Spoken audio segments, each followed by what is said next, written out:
Morning, babe. Morning. Morning.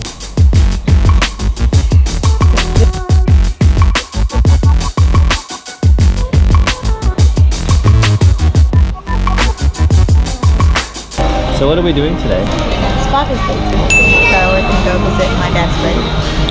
Ah yes, we're going to visit Edgar.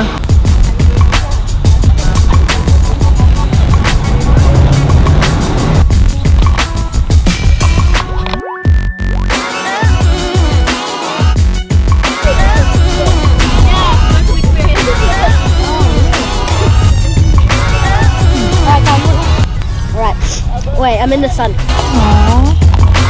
Oh. Not consent, I can Dave, see. are you listening to this? Oh no, not at all.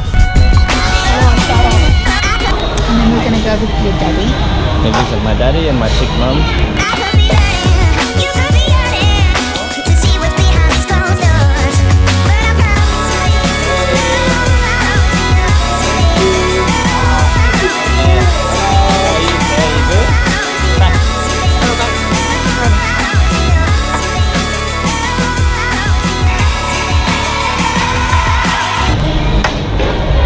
Get to celebrate your first Father's Day with your dad.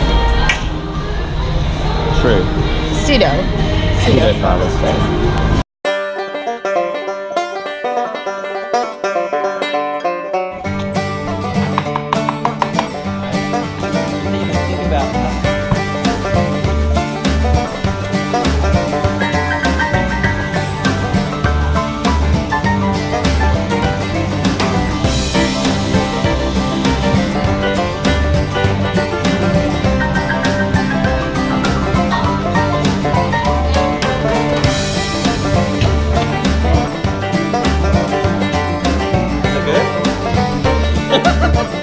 Oh, that's funny. Okay.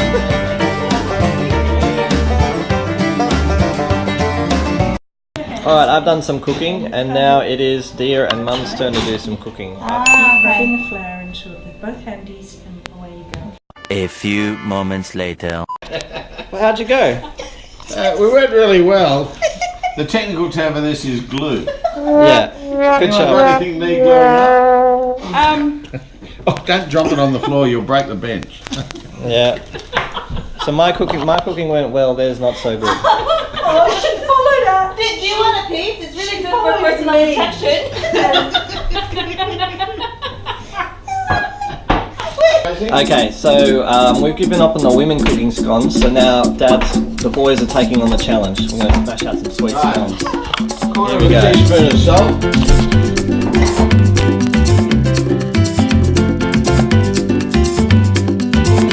Yo te traigo esta bomba puertorriqueña. Yo te la traigo de Cupey, de Vega Baja y de Santurce, de todas partes de Puerto Rico. Alright, here we go, we're going to unveil. Here we go. Oh, pretty good. Yeah, they're awesome. That's all right. We're awesome. Who said we're not good, emancipated, non-misogynistic, Come on. 21st century Come males? on. Hey. Yeah. Alright, so here we go. There's the boys' scones. And there's the girls' scones? Scones? That's the girls' so-called scones. Yeah, I think And that's boys- how you make scones. That's right. Look, We feel win. it. Gravity. That's good. Bomba, bomba está presente. Aquí lo canta. 2 hours later.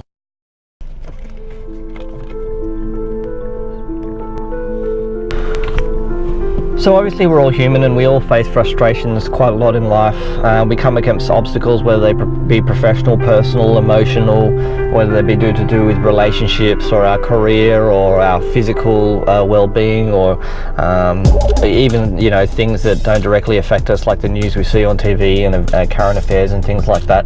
There are lots of things that influence you and make you feel not the best, feel bad, And there are various coping mechanisms that humans use to, deal with these things emotionally. And all of these, generally speaking, are mostly healthy coping mechanisms. We might become sad, distressed, want to talk about it with someone else. We want to get out and do a run to feel better. We might want to go drinking, maybe eat too much. All these various coping mechanisms, some healthy, some unhealthy. The eating one and the alcohol one may be less healthy than the talking to other person, doing exercise. And again, there's something called critical reflection, which is a great thing that they're trying to teach in modern nursing these days, where you're able to reflect on what has happened, what it actually means, as opposed to what you initially perceived it means, and then be able to turn it into a constructive lesson instead of trying to deal with it for the rest of your life. And this is a great way to deal with things like PTSD and things that soldiers and people who've witnessed first-hand horrific events can use as well. So that being said, there's been a couple of big things that have happened to me in the last week or two from my point of view, and you never know how much they're going to affect you until it actually happens and you realize it's actually affecting you a lot. Now, the things that affect you and you can't stop thinking about, they're the things that really involve the core of who you are and the core of what you're trying to do each day. You might get into a small car accident one day and your car gets dinged, and that's annoying. You exchange insurance information. That's something that's obviously not good, but it's something that you'll probably not think about very much after a few days. Whereas if somebody says something to you about something that you're passionate about, that you care about, you put a lot of effort over the years into, and they say something to you that's not positive about it, that's something that you might not be able to shake off for months. Also, if you're striving to get a certain position in life or a certain career, and the people who are in power to make that career happen or not, when they finally come to you and say like, no, and they don't even give you a reason why not, or the reason they give you is not really a valid or even a legal reason, it's just what they feel like doing, that can affect you for a really long time as well.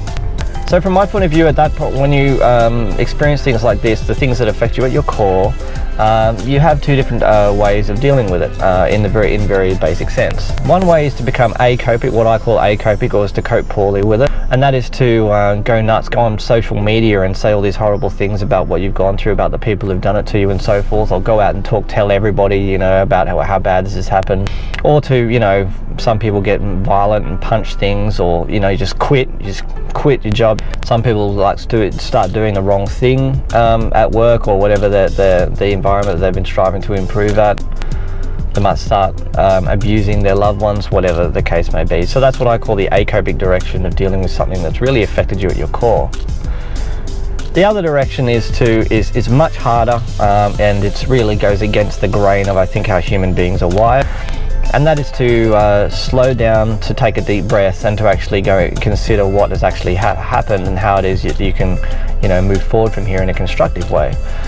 A lot of the damage that people do to themselves, to their careers, to their finances, to their relationships is by this reactive, acopic behavior mechanism. But you can limit the damage or even stop any damage occurring to yourself, your relationships, your career, your finances and things like that. You can do that by firstly giving yourself the time you need to emotionally cope with what has occurred. Good decisions are never made when a person is emotional or reacting to something that's just occurred to them. At that time, even though you want to react, it's important that you let those emotions go through you, chat to your loved ones or people you can actually trust.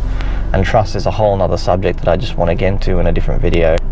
And if you give yourself, my philosophy is, if you give yourself 2 full sleeps, so 48 hours or two nights sleep, and then actually decide and start to make decisions, you'll actually make really good decisions for yourself about what you want to do next.